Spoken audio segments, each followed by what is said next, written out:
इस वीडियो में हम जानेंगे कि यूनाइटेड नेशन सिक्योरिटी काउंसिल में भारत के साथ 100 से ज्यादा देश क्यों आए हैं, वोटिंग में क्या हुआ और ईरान वॉर के बीच प्रधानमंत्री मोदी कौन से मामले में दुनिया के पहले लीडर बन गए हैं और पाकिस्तान के लोग आखिरकार भारत का मजाक क्यों बना रहे हैं। इसके अलावा भी देश दुनिया से संबंधित कई सारी ब्रेकिंग न्यूज आ रही हैं। अगर आप जियोपॉलिटिक्स, वर्ल्ड न्यूज या फिर इंटरनेशनल रिलेशंस में रुचि रखते हैं या करंट अफेयर्स के स्टूडेंट हैं तो हमने आपके लिए छांटकर बहुत ही इंपॉर्टेंट और टॉप न्यूज कवर की है, इसलिए इस वीडियो को एंड तक देखिएगा। आज की सबसे बड़ी अपडेट आ रही है ईरान वॉर को लेकर। न्यूज निकल कर आ रही है कि अभी कुछ ही घंटे पहले भारत के प्राइम मिनिस्टर नरेंद्र मोदी जी ने ईरान के प्रेसिडेंट डॉक्टर मसूद पेजेश्कियान के साथ टेलीफोनिक कन्वर्सेशन की है। ईरान वॉर स्टार्ट होने के बाद अभी तक 12 दिन बीत गए हैं और 12 दिन के बाद प्रधानमंत्री मोदी ने ईरान के प्रेसिडेंट को कॉल की है, जबकि इससे पहले इजराइल के प्राइम मिनिस्टर बेंजामिन नेतन्याहू और मिडिल ईस्ट के ऑलमोस्ट सभी देशों के लीडर्स के साथ पीएम मोदी अभी तक बात कर चुके हैं। वीडियो रिकॉर्ड करते समय तक ईरानियन प्रेसिडेंट के साथ इस टेलीफोनिक कन्वर्सेशन की ज्वाइंट स्टेटमेंट अभी तक भारत के विदेश मंत्रालय ने रिलीज नहीं की है, लेकिन पीएम मोदी ने इस टेलीफोनिक कन्वर्सेशन के बारे में ट्वीट जरूर किया है और ये ट्वीट करते हुए कहा है कि मेरी ईरान के प्रेसिडेंट डॉक्टर मसूद पेजेश्कियान के साथ फोन कॉल के ऊपर बात हुई है, जिसमें रीजन की सीरियस सिचुएशन के ऊपर डिस्कशन हुई है। मैंने रीजन में बढ़ रही टेंशन्स के ऊपर गहरी चिंता जताई और कहा कि सिविलियन लोगों की जान जा रही है और सिविलियन इंफ्रास्ट्रक्चर को भी नुकसान पहुंच रहा है। मैंने ये भी हाईलाइट किया कि इंडियन नेशनल्स की सेफ्टी, भारत के लोगों की सिक्योरिटी भारत के लिए सबसे बड़ी प्रायोरिटी है। साथ ही एनर्जी सप्लाई और गुड्स का बिना रुकावट के ट्रांजिट, उसके ऊपर भी मैंने जोर दिया है। इसके अलावा मैंने भारत के पीस और स्टेबिलिटी के प्रति हमारी कमिटमेंट को दोहराते हुए कहा कि सिचुएशन का समाधान निकालने के लिए डायलॉग और डिप्लोमेसी का रास्ता ही सबसे बेहतर है। ये कहना है प्रधानमंत्री मोदी का। अब ये तो चलो पूरी तरह से डिप्लोमेटिक स्टेटमेंट है, जिसमें प्रधानमंत्री मोदी ने मिडिल ईस्ट, गल्फ, इजराइल या अमेरिका, इन सब में से किसी का भी नाम यूज नहीं किया। लेकिन ये बात काफी इंप्रेसिव है कि प्रधानमंत्री मोदी एक अकेले लीडर हैं जिन्होंने इजराइल, मिडिल ईस्ट और ईरान सभी के देशों के लीडर्स के साथ टेलीफोनिक कन्वर्सेशन कर ली है। ये दिखाता है कि भारत की डिप्लोमेसी कितने एफिशिएंट तरीके से काम कर रही है। ओपोजिशन के कई लोग डिमांड कर रहे थे कि ईरान के साथ प्रधानमंत्री मोदी ने टेलीफोनिक कन्वर्सेशन नहीं की है। इसके साथ ही काफी सारे मुस्लिम पॉलिटिकल लीडर्स भी इस बात की डिमांड कर रहे थे, लेकिन चलो अब ये भी हो गया। नेक्स्ट अपडेट आ रही है मिडिल ईस्ट से। जैसा कि आपको पता है, ईरान इजराइल वॉर के बाद मिडिल ईस्ट से स्पेशल फ्लाइट्स के जरिए इंडियन नेशनल्स को भारत वापस लाया जा रहा है। मिनिस्ट्री ऑफ एक्सटर्नल अफेयर्स ने मिडिल ईस्ट के सभी देशों के लिए स्पेशल सेल बनाकर हेल्पलाइन नंबर्स जारी किए हैं, जिसके ऊपर डिटेल्स, जानकारी और इन्फॉर्मेशन शेयर की जा रही है कि कौन से देश से कौन सी स्पेशल फ्लाइट्स भारत आ रही हैं। इसी से रिलेटेड जानकारी देते हुए भारत के विदेश मंत्रालय ने बताया है कि ईरान वॉर स्टार्ट होने के बाद पिछले 12 दिनों में मिडिल ईस्ट के देशों से अब तक 1,30,000 इंडियंस भारत वापस आ गए हैं और स्पेशल फ्लाइट्स के जरिए और भी इंडियंस को वापस भारत लाने की कोशिश की जा रही है। नेक्स्ट अपडेट आ रही है यूनाइटेड नेशन सिक्योरिटी काउंसिल से। न्यूज आ रही है कि यूनाइटेड नेशन सिक्योरिटी काउंसिल में ईरान वॉर के ऊपर एक रेजोल्यूशन लाया गया है, जिसको भारत की सरकार ने को स्पॉन्सर किया है। रेफरेंस के लिए आपकी स्क्रीन के ऊपर आर्टिकल का स्क्रीनशॉट है। न्यूज आ रही है कि यूनाइटेड नेशन सिक्योरिटी काउंसिल में 135 कंट्रीज एक साथ आई थी और ईरान वॉर को लेकर इन सब ने एक रेजोल्यूशन टेबल किया है, जिसमें भारत की सरकार ने भी सपोर्ट दिखाया है। इस रेजोल्यूशन में ये डिमांड की गई है कि ईरान, गल्फ कंट्रीज और जॉर्डन के ऊपर अपने हमलों को तुरंत प्रभाव से रोक दे, यानी कि इजराइल के ऊपर हमले बेशक जारी रहें, लेकिन गल्फ कंट्रीज और जॉर्डन के ऊपर ईरान हमला ना करे। इसके साथ ही इस रेजोल्यूशन में भारत समेत 135 कंट्रीज ने यह भी डिमांड की है कि स्टेट ऑफ हॉर्मुज को ईरान ब्लॉक ना करे। स्टेट ऑफ हॉर्मुज से शिप्स को बिना किसी थ्रेट या फिर बिना किसी रुकावट के क्रॉस करने की परमिशन दी जाए। अब ये जो रेजोल्यूशन आया है, इसके ऊपर जब यूनाइटेड नेशन सिक्योरिटी काउंसिल में वोटिंग हुई, उसमें टोटल 13 देशों ने इस रेजोल्यूशन को सपोर्ट किया और इसके पक्ष में वोट किया, लेकिन 2 देश, रशिया और चाइना, इन्होंने इस रेजोल्यूशन के पक्ष में वोट नहीं किया। रशिया और चाइना ने अब्सटेन करके वोटिंग में हिस्सा ही नहीं लिया, यानी कि इस रेजोल्यूशन के ऊपर इसके पूरी तरह से अगेंस्ट जाकर ईरान को फुल सपोर्ट भी नहीं किया, लेकिन अब्सटेन करके न्यूट्रलिटी भी दिखाने की कोशिश की। अभी एक तरह से गल्फ कंट्रीज के साथ धोखा ही तो है, लेकिन फिर भी सिचुएशन नॉर्मलाइज होने के बाद यही गल्फ देश चाइना की गोद में जाकर बैठ जाएंगे। भारत इस समय गल्फ कंट्रीज का फुल सपोर्ट कर रहा है, ईरान के हमलों का विरोध कर रहा है, लेकिन यही गल्फ देश समय आने पर पाकिस्तान को सपोर्ट करेंगे और ऑर्गेनाइजेशन ऑफ इस्लामिक कोऑपरेशन के जरिए भारत में मुस्लिम्स पर अत्याचार होने का दावा करेंगे और कश्मीर पर भारत को टारगेट करेंगे। नेक्स्ट अपडेट आ रही है पेट्रोल और डीजल को लेकर। रेफरेंस के लिए आपकी स्क्रीन के ऊपर आर्टिकल का स्क्रीनशॉट है। दरअसल भारत अपने पड़ोस में काफी सारे देशों को पेट्रोल, डीजल और एलपीजी गैस सप्लाई करता है क्रूड ऑयल की रिफाइनरी सेटअप करना और उसके बाद ऑपरेट करना, इसमें कई बिलियन डॉलर्स का खर्च आता है।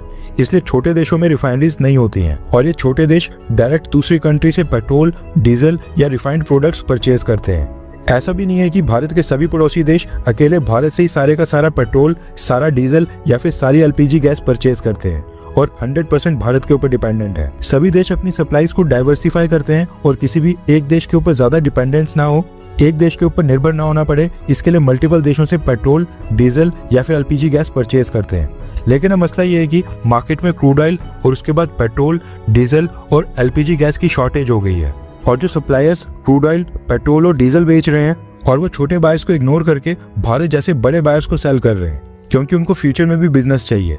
इसलिए जो छोटे देश हैं उनको लगातार इग्नोर किया जा रहा है और पेट्रोल और डीजल की सप्लाई नहीं मिल रही है। अब ये जो छोटे देश होते हैं वैसे तो इनको अपनी इज्जत प्यारी होती है, देश की सेल्फ रिस्पेक्ट या फिर सम्मान इनके लिए ऊपर होता है और ये भारत को बड़ा भाई तक बोलने के ऊपर आग बबूला हो जाते हैं। कहते हैं कि हम भारत को बड़ा भाई नहीं मानते हैं, हम छोटे भाई नहीं हैं और बायलैटरल रिलेशंस में हम बराबरी ढूंढते हैं। लेकिन जब कोई क्राइसिस आता है तो ये बराबरी भूल जाते हैं और हाथ जोड़ते हुए मदद की गुहार लगाने भारत के पास आते हैं। आज जब मिडिल ईस्ट के अंदर वॉर चल रहा है और पेट्रोल, डीजल और एलपीजी गैस की शॉर्टेज होने लगी है, बाकी देशों ने जब इनको सप्लाईज देने से इनकार कर दिया है, ये देश एक बार फिर से मदद मांगने भारत के पास ही आए हैं। न्यूज निकल कर आ रही है कि न सिर्फ बांग्लादेश बल्कि अब बांग्लादेश के बाद श्रीलंका और मालदीव्स ने भी भारत सरकार से मदद की गुहार लगाई है और पेट्रोलियम प्रोडक्ट्स की एक्स्ट्रा सप्लाईज भेजने की रिक्वेस्ट की है। ये खुद भारत के विदेश मंत्रालय के spokes person Randhir Jaiswal sir ने कहा है। अब ये तमाम देश चाहते हैं कि भारत इनकी शॉर्टेज को पूरा करे और इनको पेट्रोल, डीजल और एलपीजी गैस की कमी नहीं आने दे। हमारे और आपके घर में बेशक गैस सिलेंडर खत्म हो जाएं, लेकिन इन देशों की सप्लाई नहीं रुकनी चाहिए। आई होप कि भारत सरकार पहले इंडियंस को प्रायोरिटी दे, उसके बाद इन देशों की मदद करे, क्योंकि ये सभी भारत की मदद और हमारा एहसान भूल जाते हैं। नेक्स्ट अपडेट आ रही है आईपीएल फ्रेंचाइजी सनराइजर्स हैदराबाद को लेकर, जिन्होंने एक ऐसा डिसीजन लिया है जिसकी वजह से न सिर्फ भारत की नेशनल इंटीग्रिटी को लेकर एक बड़ा धक्का लगा है, बल्कि पाकिस्तान के लोग खुद ही भारत का मजाक उड़ा रहे हैं कि भारत के लोग कितने बेशरम हैं जो उन प्लेयर्स को परचेज कर रहे हैं जो भारत का ही मजाक उड़ाते थे। रेफरेंस क्लब की स्क्रीन के ऊपर आर्टिकल का स्क्रीनशॉट है। न्यूज आ रही है कि सनराइजर्स ग्रुप की फॉरेन फ्रेंचाइजी सनराइजर्स लीड्स ने पाकिस्तान के मिस्ट्री स्पिनर अबरार अहमद को लगभग 190 के पाउंड्स में यानी कि करीब 2 करोड़ 24 लाख इंडियन रुपीस के कॉन्ट्रैक्ट के ऊपर साइन कर लिया है।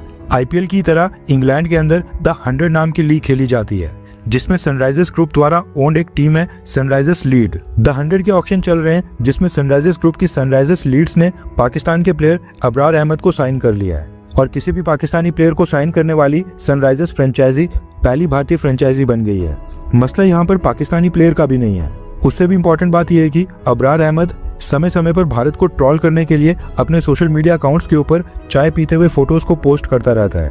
कई बार ये भारत के इंडियन एयरफोर्स के पायलट अभिनंदन को ट्रोल करते आया है और इसका ये बिहेवियर पिछले कई सालों से चल रहा है। इसलिए सिर्फ एक पाकिस्तानी प्लेयर को साइन करने से ज्यादा नेशनल सेंटिमेंट और देश की रिस्पेक्ट का मामला है। इस चीज का मैक्सिमम विरोध होना चाहिए, क्योंकि आपको याद होगा जब शाहरुख खान की कोलकाता नाइट राइडर्स फ्रेंचाइजी ने आईपीएल ऑक्शन में बांग्लादेश के फास्ट बॉलर मुस्तफिजुर रहमान को पिक किया था, तब भी केकेआर को काफी बैकलैश फेस करना पड़ा था, जिसके बाद कोलकाता नाइट राइडर्स ने मुस्तफिजुर रहमान को रिलीज कर दिया था। सेम इसी तरह से कैरेबियन प्रीमियर लीग में भी कोलकाता नाइट राइडर्स की ट्रिनबागो नाइट राइडर्स ने पाकिस्तानी प्लेयर उस्मान तारिक को स्क्वाड में लिया था। तब भी इंडियन फैंस ने काफी प्रेशर बनाया था और कंट्रोवर्सी बढ़ने के बाद उस्मान तारिक को स्क्वाड से रिमूव कर दिया गया था। आई होप कि सनराइजर्स फ्रेंचाइजी भी एक सबक सीखे और अबरार अहमद को रिलीज करे। हैरानी तो इस बात की है कि इंडियन ओन्ड फ्रेंचाइजीज को ये पता है कि भारतीय फैंस का सेंटीमेंट पाकिस्तानी प्लेयर्स को लेकर कितना स्ट्रांग है और यहाँ तो नेशनल इंटीग्रिटी का मामला है और इसी वजह से ज्यादातर फ्रेंचाइजीज पाकिस्तानी प्लेयर से डिस्टेंस भी मेंटेन कर रही हैं। लेकिन इसके बावजूद सनराइजर्स ग्रुप का अबरार अहमद को साइन करना ये बहुत ही गलत डिसीजन है। यहाँ पर हम पाकिस्तान की नेशनल टीम के प्लेयर्स के साथ हैंडशेक तक नहीं कर रहे हैं और हमारी फ्रेंचाइजीज पाकिस्तान के ऐसे प्लेयर को साइन कर रही है जो भारतीय सेना और भारत का मजाक उड़ाता है। इंटरेस्टिंग बात तो यह है कि सनराइजर्स फ्रेंचाइजी ने केवल अबरार अहमद ही नहीं बल्कि ऑक्शन में उस्मान तारिक और राना फहीम अशरफ इनके ऊपर भी बिड लगाई थी। वो तो अच्छा हुआ कि ये बिड सनराइजर्स फ्रेंचाइजी हार गई, वरना ये 3 पाकिस्तानी प्लेयर्स सनराइजर्स की फ्रेंचाइजी परचेज करने वाली थी। राना फहीम अशरफ ने ये स्टोरी लगाई थी ऑपरेशन सिंदूर के बाद, जिसमें दिखा रहा है कि पाकिस्तान आर्मी ने भारत माता को सिंदूर लगा दिया है। अब मेरे को ये चीज बोलते हुए शर्म आ रही है और ये जो भारत की फ्रेंचाइजी है जो इस तरह के प्लेयर्स को परचेज कर रही है, इन्हें तो कोई फर्क ही नहीं पड़ता है। अब ये देखना इंटरेस्टिंग होगा कि सनराइजर्स ग्रुप इस कंट्रोवर्सी को कैसे हैंडल करता है, क्योंकि अगर ये बैकलैश कंटिन्यू रहा तो इसका इम्पैक्ट सिर्फ द 100 लीग तक लिमिटेड नहीं रहेगा, बल्कि सनराइजर्स हैदराबाद की आईपीएल ब्रांड इमेज के ऊपर भी इसका बुरा असर पड़ सकता है। और ऑलरेडी भारत के सोशल मीडिया के ऊपर इसका असर देखने को मिल रहा है। आपको क्या लगता है कि क्या सनराइजर्स फ्रेंचाइजी के ऊपर ये प्रेशर डाला जाना चाहिए कि वो अबरार अहमद को रिलीज करे? हाँ या फिर ना? नीचे कमेंट करके अपनी राय जरूर बताएं।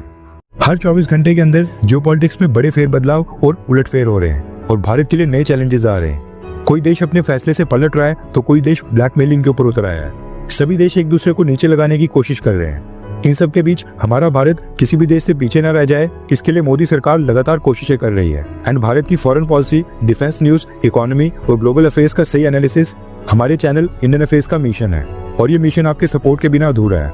इंडियन अफेयर्स हिंदी के ऊपर हम सभी फैक्ट्स और डेटा बिल्कुल सरल भाषा में एनालाइज करते हैं, बिना किसी एजेंडा के। अगर आप चाहते हैं कि इंडियन अफेयर्स का सही और ऑथेंटिक एनालिसिस आप तक लगातार पहुंचे तो इस वीडियो को लाइक करें और हमारे चैनल इंडियन अफेयर्स को सब्सक्राइब करके बेल नोटिफिकेशन ऑन करना मत भूलिए। आपका एक लाइक हमारे चैनल को ग्रो करने में काफी मदद करेगा और एक सब्सक्राइब ये सुनिश्चित करेगा कि आप किसी भी इंपॉर्टेंट अपडेट को मिस ना करें।